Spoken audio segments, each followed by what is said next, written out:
Hello and welcome to our latest webinar in our Education and Schools series. Bedrock Principles of Transitions Care for Schools, the Challenges of Mobility Today. And I'm here today with Douglas W. Ota, founder and advisor of Safe Passage Across Networks, known as SPAN. And I'm Fiona Murchie, the managing editor of Relocate Global and Think Global People. So welcome, Doug. It's Thanks, wonderful Fiona. to see you. Nice to see you again, too. Great, yes. I mean, we've had people from the SPAN organisation, leaders, we've had some award-winning schools who are SPAN members, but it's really great to have you in person for the very first time. It's great to see you again. You've helped put us on the map, so thank you to you and your organization. So, Doug, perhaps you could start by telling us a bit more about SPAN, what it stands for, and also this relaunch, I think, and the excitement and energy behind what you're doing at the moment. Sure. Thanks, Fiona. Thanks for the opportunity to do exactly that. So, SPAN, Safe Passage Across Networks, is an look. I've been dealing with helping people who move around, especially kids between schools, for a long time. And helping schools develop programs to do that well. That was something that started in the late 90s when I was working at the American School of The Hague. But it became clear to me that as good as you make a school's program, or any organization's program for that matter, for helping people with mobility issues, these emotional systems, the kids' hearts, the attachment systems as I call them, they move between schools. So what's the point in doing amazing work at your school if you have no control over the hearts as they're being handled before they're sent to your school, or what happens after you've done all your good work and people move on? And SPAN was created to try to address that issue.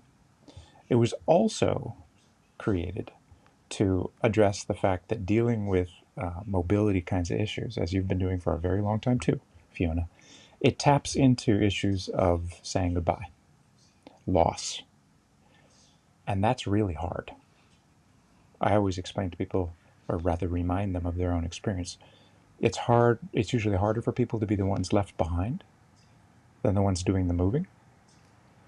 But the people who help people with these themes are like the archetypal left behinders. I've called them stayers. That now seems to be a word that people are using. And people who work with transitions, like you and me too, are the archetypal stayers. And where do you have to turn for support to find other archetypal stayers when you're feeling kind of beaten up by this hard emotional work? SPAN was created to create a place for people to go, a place where the people who care about this could feel a long-term belonging that transects whatever school they happen to be working at, and they can turn to again and again. And we started in 2016, and here we are approaching our second decade. And I understand a new series is shortly to begin as well on the 7 principles. That's right. Even an organization like ours is subject to transitions. And we too have been through a big transition as two of our real core people, Valerie and Jane, went to the big leagues, which is absolutely wonderful. They're taking SPAN's influence into the Council of International Schools and bringing trainings that we've offered to, at first 130 plus people around the world, now to the entire world of 1,500 plus member schools and organizations. So it was a big deal for the transitions world. And Aleka Bailan, who hosted the Nest, moved with her family to their new posting and wasn't able to host. So we sort of are going through a large transformation of our own, which is what led me to want to host the Nest, take over from the very capable Aleka, and give people still a place to return to. The Nest has always been the first Thursday of every month at 2 p.m. Central European Time, and attendance is open. But I wanted this new season of the nest, given the transformation that we've been through, and also, quite frankly, the personal transformation I've been over the last years of really doing a lot of thinking and writing about the science and the research and the clinical facts of what we're helping people with on an emotional level. I wanted to I wanted to share, quite frankly.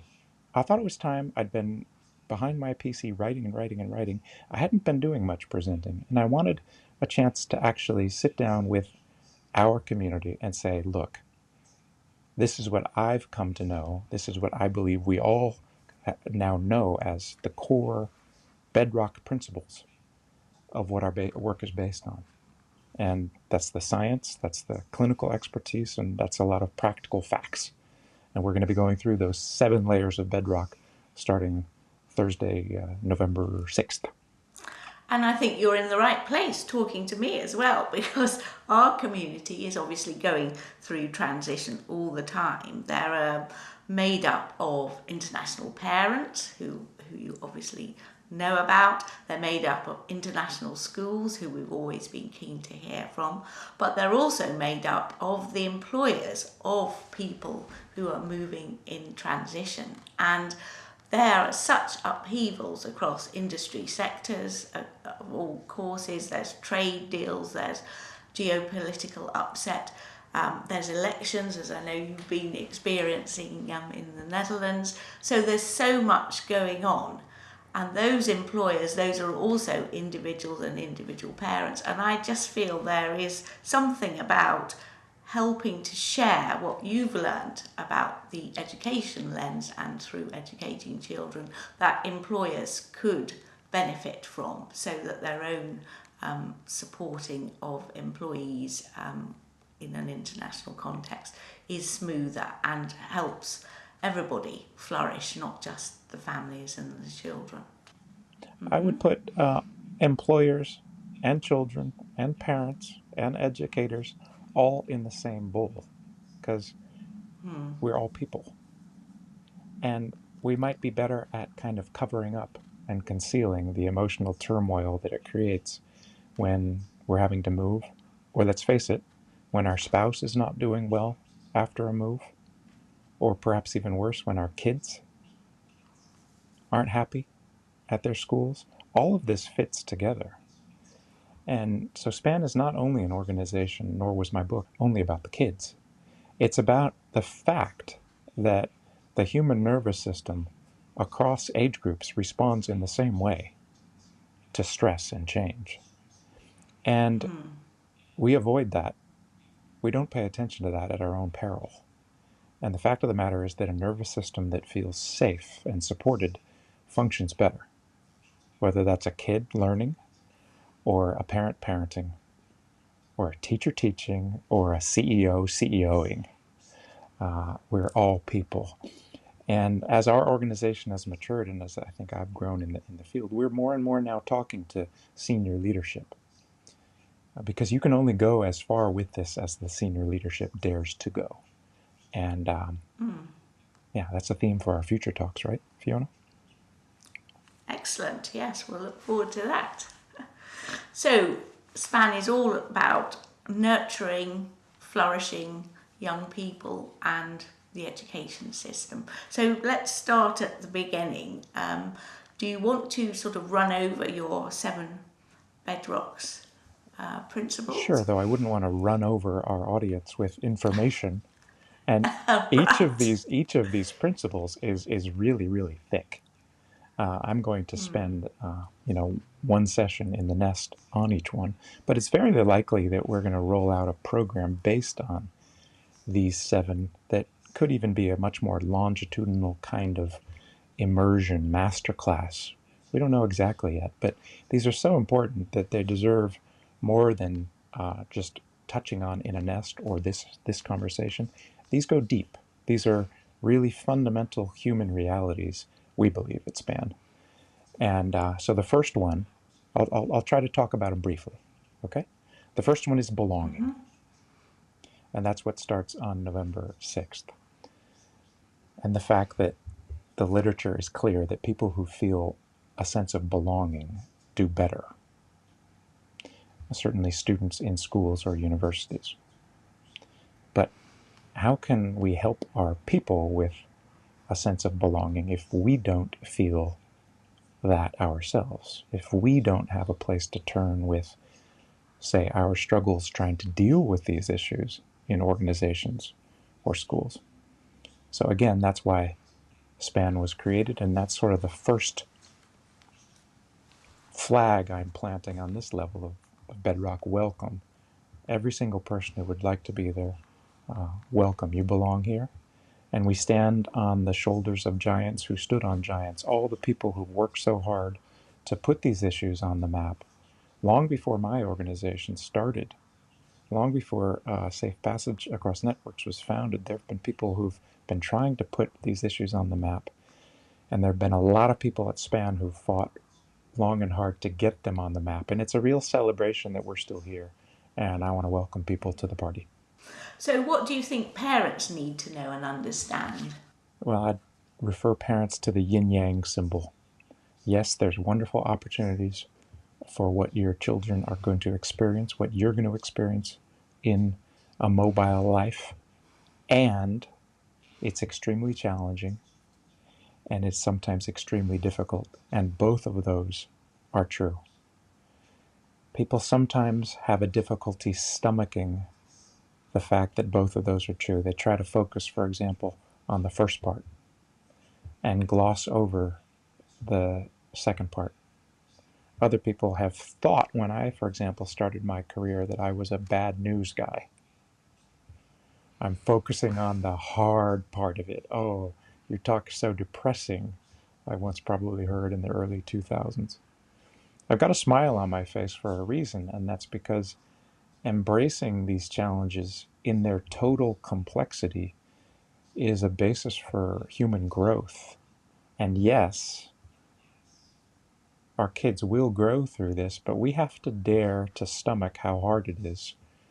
And not just for them, we need to be honest about what it's doing also to us, and how hard it can sometimes be to try to lean into new friendships. When you've moved again and again, or when you've had good friends move again and again, and this is the second layer of Bedrock, this is the importance of attachment security. I could talk for 10 years, Fiona, about attachment security, but in a nutshell, it's the deeply felt belief that people would be there for you if you needed them. And kids, not only kids though, people who feel that that's true do better in life. People who lean into their human relationships do better in life. And so part of that is leaning into just how hard this is. Because if you start to try to play it safe, I'm just not going to go to the goodbye party, I'm not going to make deep friendships because it's just too hard, we start to flatten out our emotional range. And sure, you might not have the deeps, but you also won't have the highs. You can only, and I say this as a veteran of trying to lean out of it, lean away from it. The only way, in my experience, as a person and as a clinician and as a professional on this topic, is to lean in. So, parents, dare to model, dare to experience yourself what this life is doing with you, and dare to talk about it. Not that you need something from your kid, turn to your fellow adults for that, but open the conversation. Make it not taboo. Don't say, oh, but you've got so much to look forward to. Look on the bright side. Sometimes that's important. But the whole picture, remember the yin-yang, is true. Great. So, as it is a big subject, Yep. what would you like to delve in next? We briefly talked about parents and the children, but I do know that very often those with children do find the whole school as a community Yeah. is a very safe place for them, and for some of the reasons you described, and a sense of belonging. And indeed, some of the schools we've come across who are SPAN members make it very important to consider the whole school community, which is the teachers as well, which is the wider parent community, and even further outside that community. So could you perhaps describe how these different layers work together, and possibly that is a way for parents to feel confident about choosing their next school or their Sure. next move in life? The dream with SPAN was and still is that parents would be able to look around as they're feeling nervous about a move that's coming up and see a school that, hey, that's a SPAN member school. And to know what that means, that, oh, they deal with mobility well there.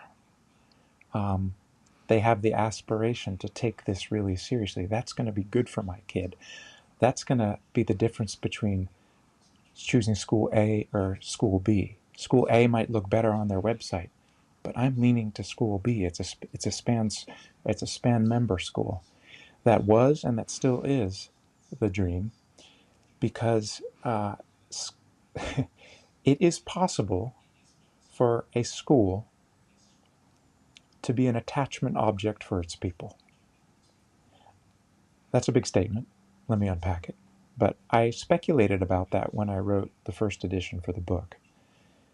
My research found that it's using the best science that's out there in the field of attachment that this is true. A school can serve, appears to be able to serve, the function of kind of the same thing you would feel when you wanted to run to your mom. If a school is taking this seriously, that every part of the school can contribute to giving people the sense that they're seen, soothed, and safe, that this safe passage school is kind of conveying almost a political stance. We care about you. It needs to be authentic. You cannot fake this. We're not looking for schools who want to check a box. We're looking for communities that say this matters. We want to put ourselves on SPAN's website. We want to put ourselves out there saying we care. And by the way, you can be a SPAN member school, but you can also be an individual member. You don't have to be just an educator. You can be a parent. And I want to remind our own SPAN community, you could even be a student. I want to start plumbing students too. I was listening to Jane Goodall talk about the little people who were kindergartners when they became members of Roots and Shoots. And she would talk to them 30 years later. I want to go in that direction with SPAN too. This matters. This matters because it shapes who we are as people. Schools need to get this right because it shapes our ability to lean into, or not be able to lean into, deep human relationships, because we understand that that's important for our lives. And you brought up in our prep, Fiona, the geopolitics of the current era. I think this is bigger than what we're just talking about transitions. We need to learn to lean in to people again. People especially who are different than who we are, who might think differently. And I think international schools still provide perhaps one of the most important places on earth where kids and their parents and their teachers can be really practicing doing something that the world sorely needs. The ability to give the other the benefit of the doubt, the person who thinks differently, even politically differently, and say, help me understand you. I think SPAN schools stand for all of that because they hold a place for their members that says we care. And if you really do that, I can assure you it really matters. Sorry, I got a little bit on my soapbox there because I'm pretty passionate about this. No, I think you're absolutely right. And when people are surrounded with so much in the news every day, it's knowing where to start and is something worth doing. So tell us a bit more about your courses and programs then, if other schools are listening and want to learn more. Okay, well, I'm gonna give you half of an answer to that. Our main flagship offering right now is The Nest, and this Bedrock Principles series, first Thursday of every month, that literally everybody can come to, and it's also being produced as a podcast. So just back to our sort of audience of educators and schools. Sure. Can you give a few more tips then to people who aren't lucky enough to go to span schools, what they can do perhaps when they're doing the leaving bit? Because you said to talk about joining a new school, but then how do you say goodbye as well? Yeah. You realize, as the great David Pollock said, that that's where it starts. This whole process starts with leave taking. You can only say a clear hello, he was famous for saying, if you say a clear goodbye. If we don't feel like anybody has honored our own grief, and that could be ourselves too, if we haven't paused, our heart is kind of watching us manage the situation going, well, what's the point in like reaching into a new relationship and saying a new hello? You haven't even seen what happened to me in the last one. And so the school year might start in the Northern Hemisphere in August or September, but I always say the emotional year starts in April, March. Dave Pollock used to say it takes 6 months to start to pack up your heart. I would say at least 6. It's just nobody really wants to talk about leave taking, around now. We're talking in November. It would feel kind of premature. So I think there's some practical reasons to start in March. And getting a copy of your book is not a bad place to start, to dip into.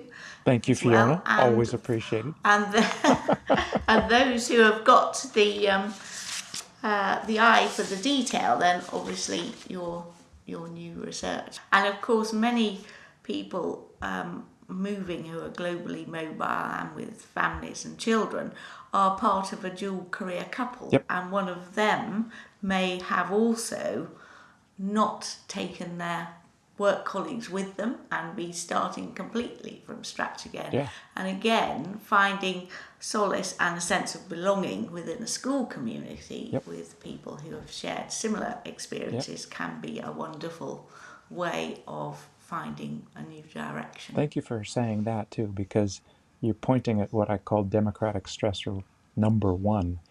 It's something that every single person in the school community can identify with. That's what's so great about this work. It's not stigmatizing. Unfortunately, so much in my field, mental health, does still suffer from certain stigmas, but everybody is going through this. And when you simply announce that to your community, folks, you might not want to hear it, but nobody's off the hook here. This is doing something to all of us, whether you're an arriver, a stayer, or a leaver.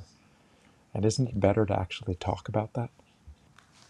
Brilliant. Thank you so much, Doug Ota, for joining us today. It's been a real privilege and a very interesting conversation to Great, begin. Fiona. So, thanks for the opportunity. And we look forward to continuing the story. Thank you very much. You bet. Thank you too. So you can find more details on our closing slides about Doug Ota and the organisation SPAN, plus the books and research and how to get in touch with the Nest to participate in that. So please take advantage of all these wonderful resources. I'm Fiona Murchie, Managing Editor of Relocate Global and Think Global People, and please do enjoy the wealth of resources that are available not only for schools and educators and parents, but across the community. These include more webinars in our series for the International Education and Schools Fair, plus country guides to schools and various videos and webinars and plenty of content to read. So thank you very much for joining us.